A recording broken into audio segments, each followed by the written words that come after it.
नमस्कार मित्रों, मैं Mukesh Kumar ABS rising institute और वैल्यूबल ABS बाड़मेर से। मित्रों, आज हम चर्चा करेंगे जो कंप्यूटर में सामान्य सी प्रॉब्लम्स आती है उसके बारे में। मित्रों, हम जब भी कंप्यूटर का यूज़ करते हैं तो चूँकि ये एक इलेक्ट्रॉनिक डिवाइस है तो ज़रूर छोटी मोटी समस्याएं हमारे आती रहती हैं। दैनिक जीवन का ये हिस्सा होती है। तो चलते चलते जब हमारे कंप्यूटर में कोई छोटी सी प्रॉब्लम भी आती है तब भी हम उसको या तो एकदम हमारा सारा काम रोक करके हम जाते हैं, पास के टेक्नीशियन के पास जाते हैं या उससे हम सही करवाने की कोशिश करते हैं। लेकिन उस बीच में हमारा जो काम होता है वो रुक जाता है, पूरी तरह से बंद हो जाता है। तो कुछ कुछ जो बेसिक प्रॉब्लम्स आती है जो कि 80 या 90% तक वो नॉर्मल सी प्रॉब्लम्स आती है, उसका मैं सॉल्यूशन आप लोगों को बताऊंगा।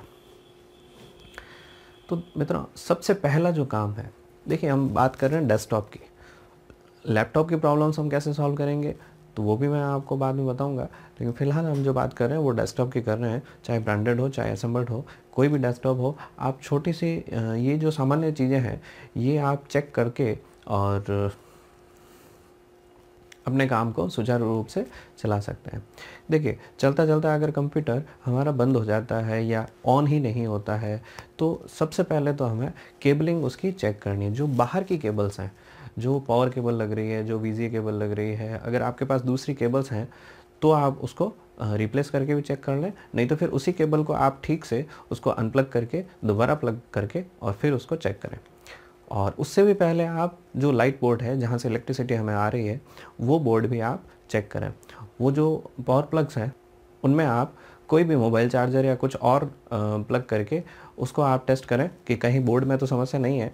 उसके बाद में फिर आप CPU की पावर केबल्स, VGA केबल्स ये आप चेक करें। अगर पावर आ रहा है और उसके बाद भी डिस्प्ले नहीं आ रहा है तो LCD की जो VGA केबल है आप उसको चेक करें। और फिर भी अगर डिस्प्ले नहीं आ रहा है तो आप CPU का ढक्कन खोलें। और ये बात ध्यान रखें, CPU का ढक्कन खोलने से पहले ही जो इलेक्ट्रिसिटी से कनेक्शन आ रहा है उसको आप अनप्लग कर दें। यानी कि या तो पावर केबल आप निकाल दें या फिर CPU को कुल मिला करके सारी वायरिंग से आप फ्री करें। उसके बाद में ही आप अगला कोई रिस्क लें।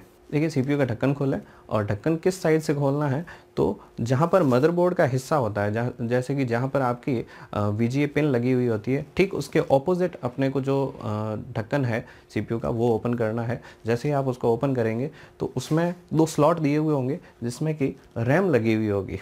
देखिए, डेमो के लिए मैं आपको एक मदरबोर्ड दिखा रहा हूँ। ये मदरबोर्ड हालांकि इसके प्रोसेसर वगैरह सब हटाए हुए हैं, लेकिन फिर भी आपको रैम का सॉकेट दिखा रहा हूँ कि ये वाला जो सॉकेट है, ये 2 सॉकेट इसके अंदर दिए हुए हैं। ये दोनों सॉकेट में, एक सॉकेट में भी रैम हो सकती है या फिर दोनों में 2 रैम हो सकती है।